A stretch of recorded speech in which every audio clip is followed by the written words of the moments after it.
নমস্কার, আমি doctor S A Mallick. আজকে ডায়াবেটিসের ডায়েট নিয়ে আলোচনা করার জন্য এসেছি ডায়েটিশিয়ান শ্রেয়া চক্রবর্তীকে সঙ্গে নিয়ে। কারণ ডায়াবেটিসের ডায়েট নিয়ে আগে আমরা অনেক আলোচনা করেছি এবং আলাদা আলাদা ভিডিওতে আলোচনা করেছি। তো আজকে আমরা দুজনে একসঙ্গে এই ভিডিওতে আমরা আলোচনা করব, যাতে আপনাদের সুবিধা হয় ডায়েট নিয়ে বুঝতে। নমস্কার, আমি ডায়েটিশিয়ান শ্রেয়া চক্রবর্তী। প্রথমেই একটা জিনিস বলতে চাই যে ডায়াবেটিসের ডায়েট মানেই কি চিনি তাতে থাকবে না, বা ডায়াবেটিসের ডায়েট মানেই কি একদম চিনি ছাড়া খাবার খেতে হবে? মানে চিনি মানে আমি শুধু চিনির কথা বলছি না, চিনি, গুড়, মিষ্টি, মধু, মিছরি, বাতাসা, নকুলদানা সবের কথা বলছি। সেটাকে একদম জিরো হতে হবে, সেই ব্যাপারে মতামত জানতে চাই। এবার ডায়াবেটিস বলতেই যেটা আমরা সবাই কমন ভাষায় বলে থাকে সুগার। তো এই সুগারের একটা বড় রোল আছে ডায়াবেটিসে। তো সেই কারণে অবশ্যই যেটা ফার্স্টে যদি কোনো পেশেন্টের ধরা পড়ে ডায়াবেটিস, তাহলে তার যখন আমরা দেখি যে HbA1c লেভেলটা 6.5 এর বেশি, তো সেক্ষেত্রে তখন বা অনেকের ক্ষেত্রে প্রথমেই ধরা পড়লো হয়তো HbA1c 9, তো সেক্ষেত্রে তার তো আনকন্ট্রোল ডায়াবেটিস। সেই মুহূর্তে তার এই আনকন্ট্রোল ডায়াবেটিসের জন্য অবশ্যই ডাক্তার, আপনারা ভালো বলতে পারবেন, আপনারা ওষুধ দেবেন।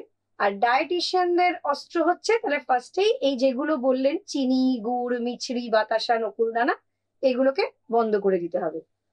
কিন্তু যারা গুড কন্ট্রোল অফ ডায়াবেটিস রেখেছেন, যাদের হয়তো ইভেন মানে এমন তাদের ডায়াবেটিসের মেডিসিন খেয়ে যাচ্ছেন, কিন্তু তাদের সুন্দর HbA1c লেভেলটা হয়তো 5.5, 5.6 হয়ে গেছে, তাহলে কোনো কোনো দিন সপ্তাহে তারা মিষ্টি একটা খেলেন, কোনো কোনো দিন তারা আমও খেলেন। তারা এবার দেখুন, চিনিটা কিন্তু সবার জন্যই আমরা খারাপ বলি, যেটা হচ্ছে রিফাইন্ড সুগার, সাদা চিনিটা। তো সে জায়গায় জ্যাগারি দিয়ে খেলেন, সে জায়গায় হানি দিয়ে খেলেন, হানিতে নো অ্যাডেড সুগার দেখে কিনতে হবে। তো সেক্ষেত্রে মাঝে মাঝে খাওয়া যেতে পারে। তো এইভাবে যদি একটা ডায়েটিশিয়ানের গাইডেন্স নিয়ে নেন, ডাক্তারবাবুর পরামর্শ নিয়ে নেন, তাহলে আশা করা যায় কোনো চিন্তার কোনো কারণ নেই। এই আমরা যে ছোটবেলা থেকে পড়াশোনা করে আসি, যখন আমরা পড়ি যে খাবার ব্যালেন্স ডায়েট হতে হবে, সুষম খাবার হতে হবে। সুষম খাবার মানে তাতে কার্বোহাইড্রেট থাকবে, প্রোটিন থাকবে, ফ্যাট থাকবে। এই যে কার্বোহাইড্রেটটা আমাদের শরীরে হজম হয়ে গ্লুকোজ তৈরি করে, এই যে গ্লুকোজটা তো আবার রক্তে বেড়ে যাবে, তাহলে কি কার্বোহাইড্রেট বাদ দিয়ে আমাদের ডায়াবেটিসের ডায়েট করতে হবে? এই কোয়েশ্চেনটার আনসারে আমি একদম বেসিক আমরা যে পড়াশোনা করেছি সেটাই বলতে চাই, যে একটা ব্যালেন্স ডায়েটে carbohydrate, protein, vitamins, minerals, fat আর জল খুবই জরুরি একটা খাদ্য তালিকায় থাকতেই হবে। এবার অনেক পেশেন্টরা আসেন, বলেন যে কার্বোহাইড্রেট একদম বন্ধ করে দিন, আমার তো ডায়াবেটিস হয়ে গেছে। তো তাদের আমি বলি যে দেখুন, কার্বোহাইড্রেট কিন্তু বন্ধ করে দেওয়াটা কোনো বড় কথা নয়, চাইলেই বন্ধ করে দিতে পারেন, কিন্তু একদম ঝট করে এনার্জিটা ড্রপ ডাউন হয়ে যাবে। ইভেন ডায়াবেটিক পেশেন্টদের এমনিতেই একটা এনার্জি লস হয়, কারণ তাদের শরীরে ইমিউনিটিটাও কমে যায়। তো সেক্ষেত্রে অবশ্যই মাথায় রাখতে হবে যে কার্বোহাইড্রেট রাখতে হবে ডায়েটে। তাহলে এখানেও একটা স্মার্ট থিঙ্কিং করতে হবে যে কার্বোহাইড্রেট রাখলে কি কার্বোহাইড্রেট রাখবো। তাহলে ফার্স্টেই হচ্ছে তাহলে সিম্পল কার্বোহাইড্রেট, যেটা অবশ্যই বাঙালির কাছে খুবই প্রিয়, যেটা হচ্ছে সাদা ভাত, ময়দা, এগুলোকে মাইনাস করে দিলেন, বা হয়তো 15 দিন বাদে একবার খেলেন। আর যখন আপনার আনকন্ট্রোল ডায়াবেটিস, তার সাথে সাথে একটু ওভারওয়েটও আছে, তো সেক্ষেত্রে তখন কি করলেন, কমপ্লেক্স কার্বোহাইড্রেটে শিফট হয়ে গেলেন। তাহলে সেটা কি, সেগুলো যে ডালিয়া, ওটস, বার্লি, বা কখনো কখনো আপনারা হয়তো একটু মাল্টিগ্রেন আটা নিয়ে নিলেন, বা মিলেটস নিতে পারেন। তো এইভাবে, বা রেগুলার সাদা ভাত না খেয়ে মাঝে মাঝে এগুলোকে ইনক্লুড করলেন, আর মাঝে মাঝে সাদা ভাত খেলেন, তাহলে সেক্ষেত্রেও কিন্তু অনেকটা মনটাও ভালো থাকলো যে না, কিছুটা হলেও আমার সাদা ভাত আছে। বা পুরোপুরি যারা ভয়ে সন্ত্রস্ত হয়ে আছেন ডায়াবেটিসে, তারাও একটা আনন্দ পেলেন যে না, কিছু কমপ্লেক্স কার্বোহাইড্রেট, কিছুটা সাদা ভাত, মিলিয়ে মিশিয়ে একটা ডায়েট সাজিয়ে নিলেন। আর অত্যন্ত অনায়াসে আপনারা নিজেদের ডায়াবেটিসটাকে সুন্দর কন্ট্রোল করতে পারবেন। মানে খিচুড়ি যদি খায় তাতে মানে ভাতটা থাকলো, তার মধ্যে প্রচুর শাকসবজি, ডাল ঢুকে গেল, সেটা কি বেটার দেন সাদা ভাত, ডাল, একটা তরকারি খাওয়া? হ্যাঁ, এবার এটাও বলে দিই যে অনেকেই হয়তো বলছেন অনেকে এরকম আসে যে, না ম্যাডাম আমার সাদা ভাতটা কিন্তু বন্ধ করলে চলবে না, আমি কিন্তু পারবো না ভাত ছাড়া। আমি মানসিকভাবেও, মানসিকও তো একটা খাবার, আমাদের ইমোশন, খাবারের সাথে আমাদের ইমোশন জুড়ে আছে। তো সাদা ভাত সে পাচ্ছে না, সে কষ্ট পাচ্ছে। তো কষ্ট দেওয়াটা কোনো ডায়েটিশিয়ান বা ডাক্তাররাও ডেফিনেটলি চায় না। তো সেই কারণে তাহলে কি করতে পারেন, ভাতটা অল্প করে দিলেন, তার সাথে অনেকটা ফাইবার সমৃদ্ধ যে শাকসবজি সেটা রাখলেন, গ্রিন স্যালাড রাখলেন, আর ডাল রাখলেন। তো সেইভাবে এভাবে একটা ব্যালেন্স ডায়েট করা যায়। আবার খিচুড়ি যখন বানালেন, তখন সাদা ভাত নিলেন অল্প, ডালটা বেশি, সবজিটা বেশি, সেভাবে করলেন। আর তার সাথে অনেকটা স্যালাড রাখলেন, তার সাথে আবার ভাজাভুজি বেগুনি দিয়ে অ্যাড করলে কিন্তু সেই ডায়েটটা আর ভালো রইলো না। মানে তো কেউ যদি মানে ভাতের খিচুড়ি না খেতে চায়, ডালিয়ার খিচুড়ি তো খেতে পারে। ডালিয়ার খিচুড়ি খেলেন, ওটসের খিচুড়ি খেলেন, তো সেইভাবে কিন্তু সুন্দর সেই টেস্টটাই পাওয়া যায়। হ্যাঁ, এবার ছোটবেলা থেকে আমরা ভাতের খিচুড়ি খেয়ে এসেছি, তো সেভাবে। কিন্তু ডালিয়ার খিচুড়ি আমি নিজে টেস্ট করে দেখেছি, অত্যন্ত উপাদেয় হয়। ইভেন বাচ্চাদেরকেও দিলে তারাও তো খুব ভালো থাকে, মানে ডায়াবেটিক আমি বলছি না, যে কোনো বাচ্চাদের ওটস খিচুড়ি, ডালিয়া খিচুড়ি খুবই পুষ্টিকর, খুবই স্বাস্থ্যকর, বা তো কেউ, খেতেই পারে। অনেকে আজকাল মানে বিশেষ করে কম বয়সের মধ্যে অনেক তো ডায়াবেটিস আমি দেখতে পাই। অনেকে আসেন তো আমাকে খুব জিজ্ঞেস করে, তো বিরিয়ানি খেতে পারি, মানে বিরিয়ানি খেলে আমার কি ডায়াবেটিস খুব বেড়ে যাবে? মানে বিরিয়ানির মধ্যে তো ভাত আছে, আলু আছে, মাংস আছে, মাংসের পোর্শনটা খুব কম। ফলে বিরিয়ানি খেতে পারা যায় কিনা ডায়াবেটিসে, খেলে কিভাবে খাবে, কতটা খাবে, এরকম ইম্পর্টেন্ট একটা কোয়েশ্চেন পেশেন্টরা আমাদের ভীষণ জিজ্ঞেস করে। এবার বিরিয়ানি তো একটা রোজ খাবার জিনিস না, এটা খেলে হয়তো মাসে একবার কি দুবার। তো সেটার পোর্শন কন্ট্রোল করতে হবে। তো বিরিয়ানি, ভাত ছাড়া বিরিয়ানি হয় আমার জানা নেই, হালকা করে বিরিয়ানি হয় আমার জানা নেই। তবে হ্যাঁ, রেড মিট না খেয়ে সেক্ষেত্রে চিকেন করা যেতে পারে, যেটা লিন মিট, সেটা একটা গুড একটা পার্ট প্লে করবে। এবার ধরুন আলু, আলুও খাচ্ছেন ভাতও খাচ্ছেন বিরিয়ানিতে, সেটা একটা ডেঞ্জারাস। তাহলে আলুটা বাদ দিন বা ভাতের পোর্শন কন্ট্রোল করুন, সে জায়গায় ডিমটা খান, চিকেনটা খান, এভাবে। অথবা মাসে একবার করে দিন, বাইরের বিরিয়ানির কথা বলছি। আর বাড়িতে যদি বানিয়ে খান, তাহলে অবশ্যই এটা একটুখানি মানে অন্যরকম ভাবে বানিয়ে তার মধ্যে একটু ডাল অ্যাড করে দিন, তার মধ্যে একটু সবজি অ্যাড করে দিন, বা স্যালাডটা বেশি করে খান আর বিরিয়ানিটা অল্প করে খান। তাহলে কিছুটা হলেও মনে সান্ত্বনা হলো যে বিরিয়ানি খেলাম, আর কিছুটা হলেও ফাইবার গেল। কিছুটা হলেও ফাইবার গেল, অবশ্যই। এই ফাইবারের কথা যখন আসছি, মানে অনেকে জিজ্ঞেস করে, তো বাক্তু আপনার অনেক ভিডিওতে আমি শুনি যে ফাইবার রিচ ফুড খেতে, মানে কোন কোন খাবারগুলোতে অ্যাকচুয়ালি ফাইবারটা থাকে সেটাও খুব দরকার। মানে ফাইবারটা খুব দরকার, কারণ ফাইবারটা আমাদের সুগার স্পাইকটাকে আটকায়।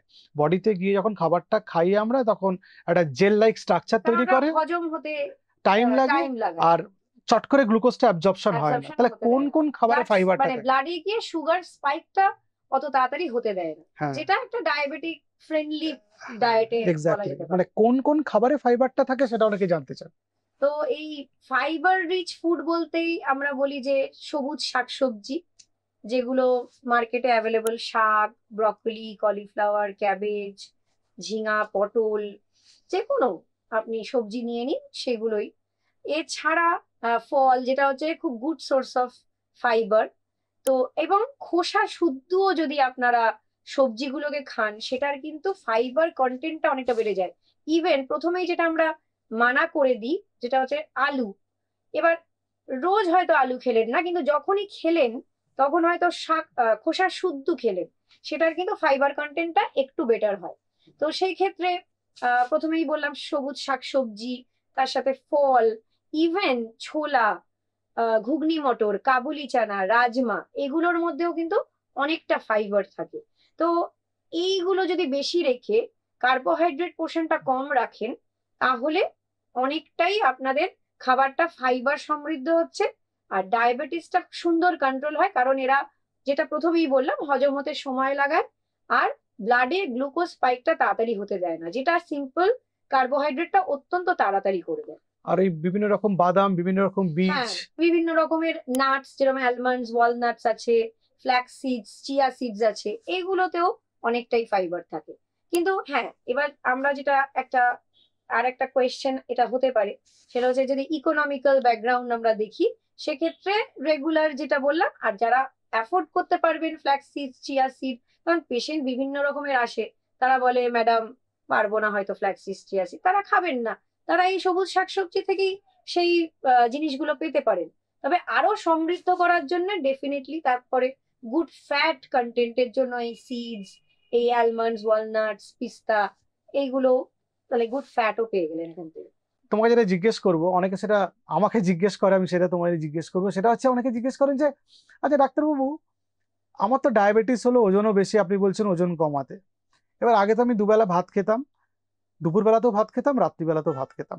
আমি যদি ভাতটা বন্ধ করি, তাহলে কিভাবে আমার ডায়েট প্ল্যানটা আমি করব? কারণ দুপুরে রাত্রে আমি ভাতটা দুবেলাই বন্ধ করতে চাই। আর এই ভাত বন্ধ করার জন্য কি তার ভাতের সাবস্টিটিউট হতে পারে?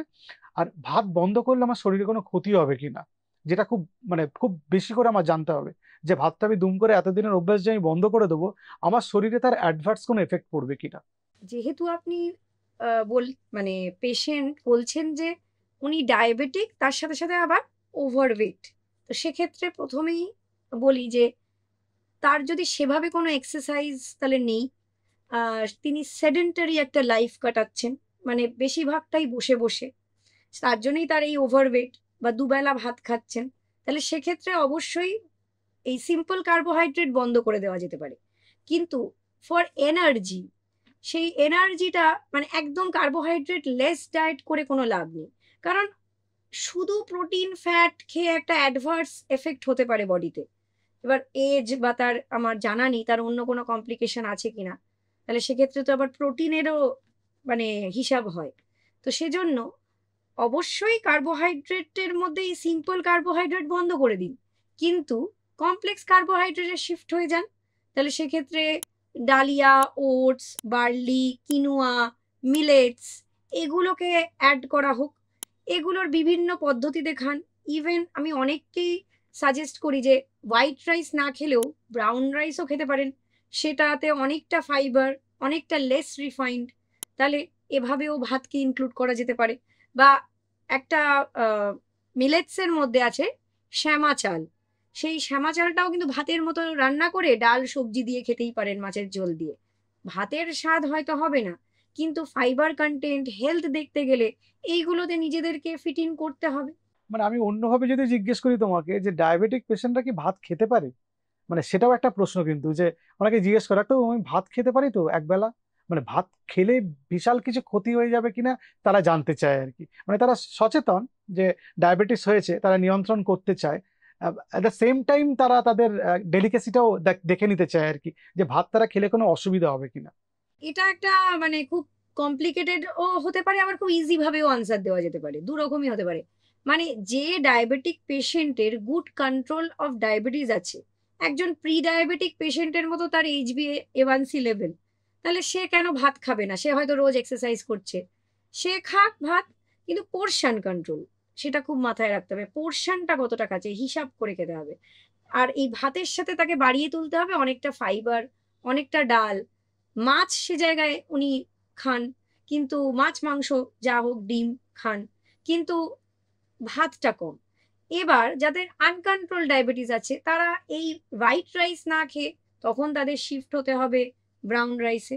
তো এটাই, আর কিছু না। তবে ভাত না খেলে শরীরের, মানে সাদা ভাত বলছি, না খেলে শরীরের কোনো ক্ষতি নেই, আর মনের ক্ষতি হতে পারে। কিন্তু আর সাদা ভাত যদি ডায়াবেটিক পেশেন্টরা কখনো খেয়েও নেয়, সেটাও কোনো ক্রাইম নয়। সেটা যদি পোর্শন কন্ট্রোল করে খেতে পারেন, অনেকটা ফাইবারের সাথে খেতে পারেন, আর রেগুলার এক্সারসাইজ করেন, তাহলে কোনো সমস্যা হতে পারে না। তবে তাও বলবো যাদের আনকন্ট্রোল ডায়াবেটিস, তারা অবশ্যই একজন ডায়েটিশিয়ানের পরামর্শ নিয়েই ডায়েটটা করুন। কারণ আমি এখান থেকে বলতে পারছি না, এটা একটা নর্মাল বেসিক প্ল্যান আউট করছি, এখান থেকে বলতে পারছি না যে সেই ডায়াবেটিক পেশেন্টের আনকন্ট্রোল ডায়াবেটিসের সাথে সাথে তার ওবিসিটি আছে কিনা, তার কিডনির কোনো সমস্যা আছে কিনা, তার ফ্যাটি লিভার আছে কিনা, তার হাইপার টেনশন আছে কিনা, তো তখন একটা হিসেব করে দেওয়া যেতে পারে।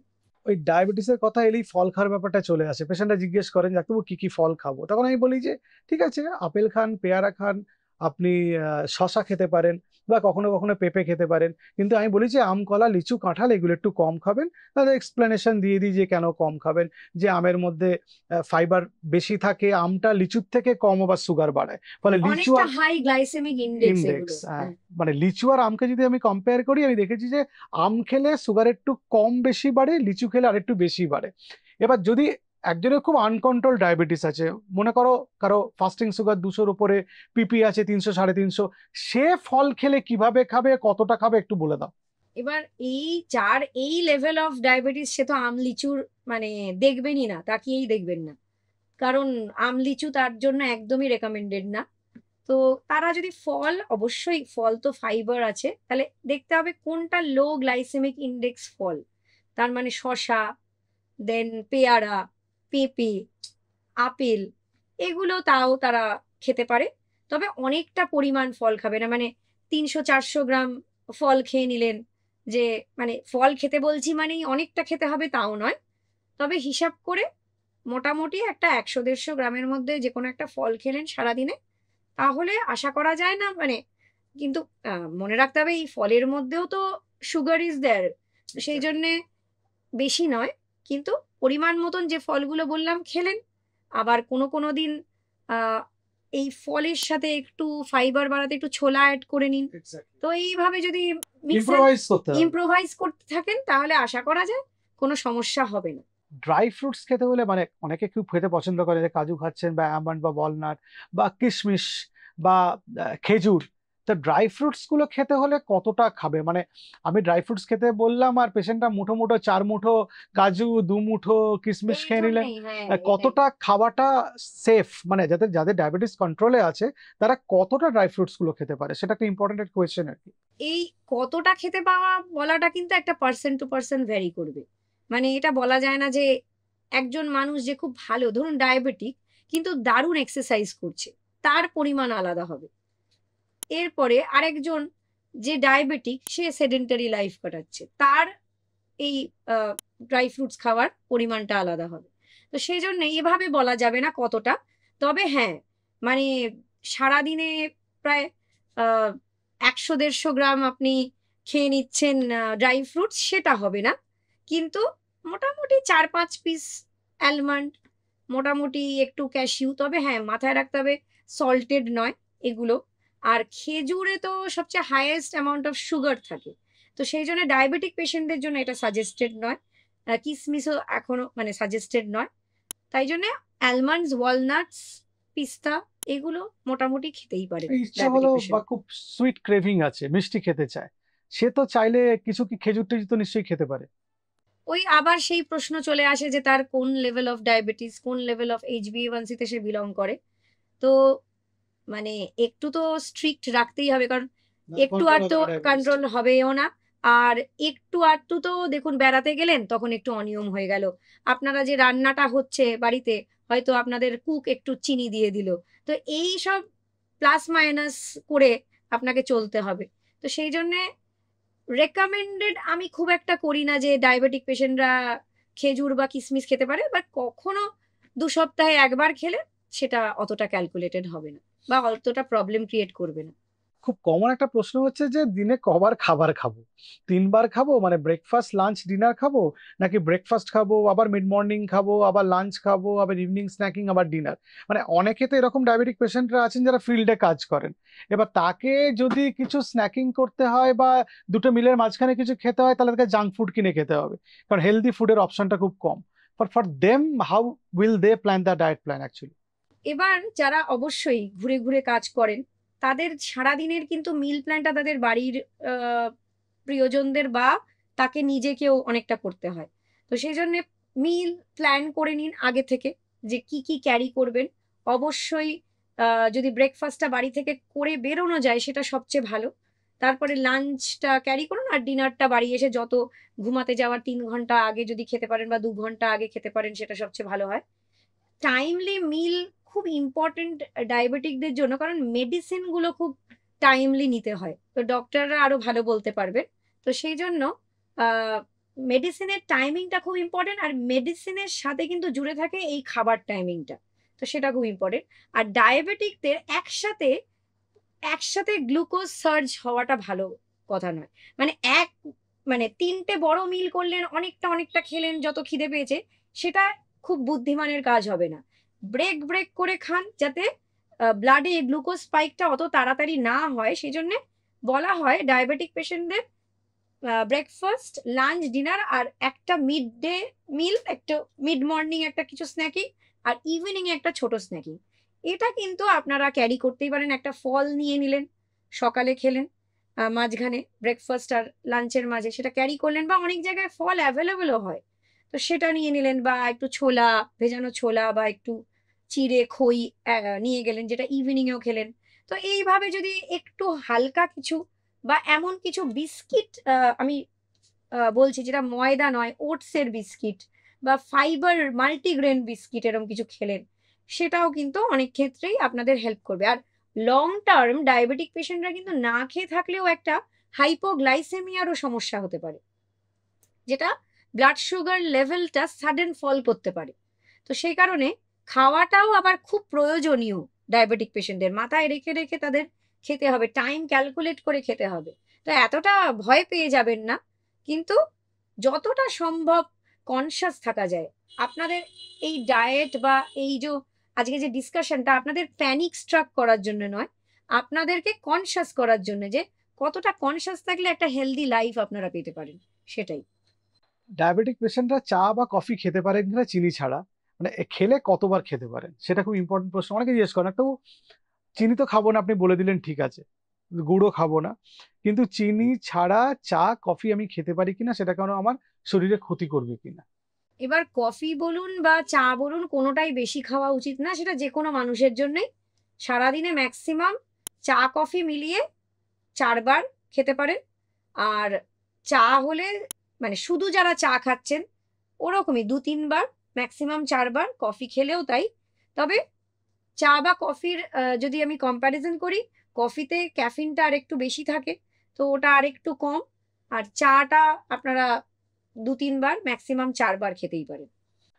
এবার আমার একটা প্রশ্ন হচ্ছে, কুকিং প্রসেসে আমি যেতে চাই, মানে রান্নাটা কিরকম মশলা দিয়ে করা উচিত, বা মশলা কিরকম ব্যবহার করা উচিত, আর তেল ব্যবহার করলে কি তেল খাবে ডায়াবেটিক পেশেন্টরা, খুব জিজ্ঞেস করে আমাকে।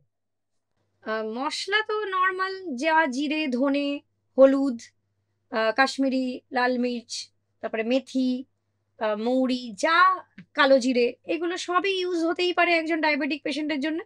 বাট খুব আহ, তৈলাক্ত, খুব ভাজা খাবার, যেটা হচ্ছে একদম ডোবা তেলে ভাজা খাবার, এগুলো খুব একটা রেকমেন্ডেড নয়। কারণ এগুলোতে ট্রান্স ফ্যাট থাকতে পারে। বারংবার একটা তেল ইউজ হচ্ছে যে রান্না করতে, তো খুব ভাজা পোড়া না খেলেই ভালো। কিন্তু হ্যাঁ, নর্মাল ঝোল যেটাতে ফ্লেভার থাকবে, অবশ্যই মাছ ভেজেই খাবে। মাছ না ভেজে খাওয়ার কিছু নেই, একটা আষ্টে গন্ধর মাছ খেয়ে আদা রসুন দিয়ে সে রান্না হবে, কিন্তু এই আদা রসুনটা অতি মাত্রায় না। ধরুন মাছের কালিয়া খাবে না, পাতলা আহ ধনে জিরে দিয়ে যে ঝোল হয় মাছের, পটল ঝিঙে দিয়ে যে ঝোল হয় মাছের, সেটা খাবে। তো সেটা না খাওয়ার কোনো কারণ নেই। বা যে কোনো ডাল সবজি সবই খাবে, প্রপার মশলা দিয়ে সুন্দর রান্না করে। তবে তেলটা খুবই কম, যে কোনো তেল ইউজ করুন। সেটা যে আমরা এখন হঠাৎ করে অলিভ অয়েল ইউজ করতে শুরু করে দেবেন, সম্ভাবনা সবার পক্ষে সবার এক্সপেন্সিভ। পক্ষে এক্সপেন্সিভ, ওটা নয়। মাস্টার্ড অয়েল ছোটবেলা থেকে যেটা চিরচরিত বাঙালিরা খেয়ে আসছেন, মাছ সেই তেলেই ভাজুন। তো সেটাই খাবেন, কিন্তু কম, পরিমাণটা কম। মানে একজন এরম তো হয় না, একটা যদি অনেকের জন্য রান্না হয়, এরম হয় না। তবে আমি একটা আইডিয়া দিতে চাই যে একজন মানুষ যার এই সব সমস্যাগুলো আছে, তার সারাদিনে 25 ml to 30 ml oil uses দরকার, একজনের যদি যদি রান্না হয়। তাহলে এবার আপনারা সেইভাবে হিসেব করুন যে তাহলে 4জন মানুষের কতটা কি দরকার হবে। তো এইভাবে দেখে নিলে আমার মনে হয় না কোনো সমস্যা এই যে হবে। রসুন আর এই মেথি, এই যে বলে ডায়াবেটিস ইউজ করলে ডায়াবেটিসের লেভেল কমে, ইনফ্লামেশন গুলো কমে, আর রসুনের মধ্যে অ্যালিসিন থাকে, আর মেথির মধ্যে অ্যালকালয়েডস থাকে যেগুলো ডায়াবেটিস কম, প্লাস মেথির মধ্যে প্রচুর ফাইবার আছে। কিন্তু সেই 1 চামচ মেথি রাত্রিবেলা জলে ভিজিয়ে সকালবেলা খেলে তার ডায়াবেটিস কমে যাবে বলে সেরকম কোনো স্টাডি নেই। মেথির ফাইবারটা কিছুটা হেল্প করে, হয়তো হতে পারে কিছু অ্যান্টিঅক্সিডেন্ট প্রপার্টি আছে। মানে মেথি আর রসুন কি প্রত্যেকদিন রান্নাতে ব্যবহার করলে ডায়াবেটিসে কোনো উপকার হবে, সেটা নিয়ে একটা কোয়েশ্চেন আর কি। যেহেতু আলাদা আলাদাভাবে মেথি আর রসুনের ডায়াবেটিসের ভূমিকা আছে ডায়াবেটিস কমানোর ক্ষেত্রে, সেই জন্য প্রসঙ্গটা খুব প্রাসঙ্গিক বলে মনে হয় আমার। এবার দেখুন, মেথি রসুন রোজই খাওয়া যেতে পারে, কিন্তু মানে মেথির জল খাচ্ছেন নিয়ম মাফিক সকালবেলা, এদিকে তারপর থেকেই শুরু হয়ে গেল বিরিয়ানি, কচুরি, জিলিপি, যে আমি তো মেথির জল খেয়েছি, আমার তো ডায়াবেটিস সুন্দর কন্ট্রোল হয়ে যাবে, কিন্তু তার সাথে সাথে তাহলে জিলিপি খেলে কোনো ক্ষতি নেই, এটা ভুল ধারণা। মেথি আপনার ডায়াবেটিসটাকে কন্ট্রোলে রাখতে পারে, কিন্তু সারাদিনের এই ডায়েটটাই যে ব্যালেন্স করতে হবে, যাতে সুন্দরভাবে আপনার সুগার লেভেলটাই বলুন সেটা সুন্দর কন্ট্রোল হবে। তো এরকম কোনো মিতে থাকবেন না যে কিছু একটা খেলে আমার, everything is hard work. Hard work করে সুন্দরভাবে আপনিই পারবেন ডায়াবেটিসটাকে কন্ট্রোল করতে। আমরা এখানে আপনাদের একটা সাজেশন দিয়ে দিতে পারি। এই জিলাপির কথা বলতেই আর একটা প্রশ্ন মাথায় এলো, যে ডায়াবেটিস পেশেন্টরা জিজ্ঞেস করে ও ডায়াবেটিস তো হলো, এই যে আপনি খাবারের গাইডলাইন বললেন, এই ডায়েট চার্ট দিলেন, সেগুলো তো মানবো, কিন্তু আগে তো প্রচুর মিষ্টি খেতাম, কখনো কখনো ইচ্ছে হলে কি একটা একটা মিষ্টি খেতে পারি? এটা তো সেই আবারও একই কথা বলবো, যে যদি সুন্দরভাবে কন্ট্রোল থাকে ডায়াবেটিস লেভেল, তাহলে আপনি ওই 2 সপ্তাহে একবার খেলেন, কিন্তু যদি আনকন্ট্রোল থাকে অবশ্যই না। কারণ এই সুগার লেভেলের আনকন্ট্রোলড হলে আপনার হার্টের ক্ষতি করতে পারে, কারণ ব্লাডের মধ্যে তো এই এক্সেস সুগারটা ঘুরে বেড়াচ্ছে। ইনসুলিন তো তাকে এনার্জির জন্য সেলের মধ্যে ঢোকাতে পারছে না, কারণ ইনসুলিন কমে গেছে শরীরে। তাহলে এই ব্লাডের মধ্যে যে এই গ্লুকোজ গুলো ঘুরে বেড়াচ্ছে, তারা গিয়ে আপনার হার্টকে ক্ষতি করছে, এরপরে আপনার লিভারকে ক্ষতি করতে পারে, আপনার কিডনিকে ক্ষতি করতে পারে। তো সেই চান্সটা আপনি কেন নেবেন? তার থেকে কন্ট্রোলে রাখুন সেটাকে। তো আর এনার্জি লস তো প্রচন্ডই হবে, যেহেতু এনার্জিটা যেতেই পারছে না।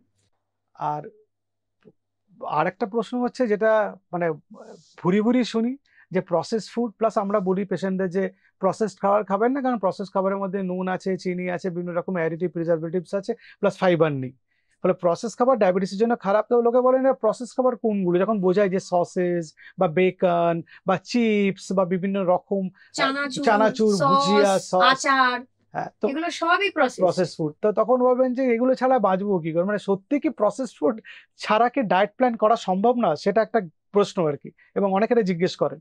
এবার দেখুন, সস বলতে যদি আমরা বাড়িতেই একটু টমেটোটাকে একটু পিউরি বানিয়ে নিই মিক্সার গ্রাইন্ডারে, তার মধ্যে একটু হালকা পিঙ্ক সল্ট, একটু ট্যামারিন্ড, একটুখানি ট্যামারিন্ডেরও দরকার নেই, লেবুর রস দিয়ে নিই, একটু গোলমরিচ, একটু আদা কুচি, রসুন কুচি, ধনে পাতা কুচি, তাহলে কিন্তু এটা মানে এটার বিপরীতে এটা ইউজ করা যেতে পারে। কিন্তু আমরা যে ইউজ টু আর হয়ে যাই, সবসময় যদি টেস্টের দিকে যাই, যে ওটা ছাড়া আমার টেস্ট এলো না, ওই যে গুচ্ছ গুচ্ছ চিনি আমার কেচাপের মধ্যে মেশানো আছে, সেটা দিয়ে হ্যাঁ, আমার এই ফ্রাইটা না খেলে আমার হচ্ছে না, হচ্ছে না। তাহলে তো মুশকিল, ফ্রাইটাও খাচ্ছে বাজে, আবার সসটার মধ্যেও এত এত সসটাও, চিনি, হ্যাঁ, সেটাও বাজে, ফলে কিন্তু অনেকেই জানেন না কিন্তু যে এই সসের মধ্যে চিনি থাকে।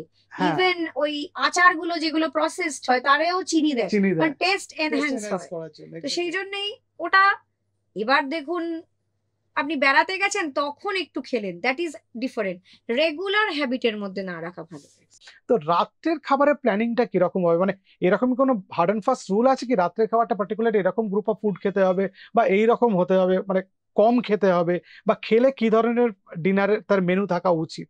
মানে রাত্রে অনেকে জিজ্ঞেস করে, তবু টক দই খেতে পারি, স্যালাড খেতে পারি, বা ফল খেতে পারি কিনা, তো এই ব্যাপারে একটা একটা মোটামুটি একটা আইডিয়া লোকে চায়, তো সেই ব্যাপারে তুমি কি বলবে? এবার বিভিন্ন মানুষের বিভিন্ন টাইম স্কেডিউল। এবার ধরুন যে সকাল থেকে ভালো করে কিছু মিল প্ল্যান করতেই পারেনি, সে মানে ভেবে থাকে যে আমার ডিনারটা একটু ভালো করে করব, তাহলে সে খাবে রুটি খেলো, তার সাথে চিকেন খেলো, একটু সবজি খেলো, একটু ডাল খেলো, মানে ডায়াবেটিক পেশেন্টের কথা বলছি। কিন্তু মানে অতিমাত্রায়, মানে এই জন্যেই বলা যে ব্রেক ব্রেক করে খাওয়া, যাতে মানে যতটা দরকার তার থেকে না ক্যালোরি ইনটেক করে ফেলেন। তো সেই জন্য পোর্শন কন্ট্রোল এটা একটা মাথায় রাখতে হবে। আবার অনেকক্ষণ না খেয়ে থাকলে একটা বেশি খাওয়ার দিকে চাহিদা বেড়ে যায়, সেটা মাথায় রাখতে হবে, যাতে আমি মাঝে একটা কিছু খেয়ে নিই, যাতে আমার রাতে গিয়ে বেশি না খেতে হয়। তো এটা একটা, খিদে তো পাবেই, খিদে পাওয়াটা কোনো ক্রাইম না, খিদেটাকে কিভাবে ব্যালেন্স করবেন সেটাই হচ্ছে আসল কথা।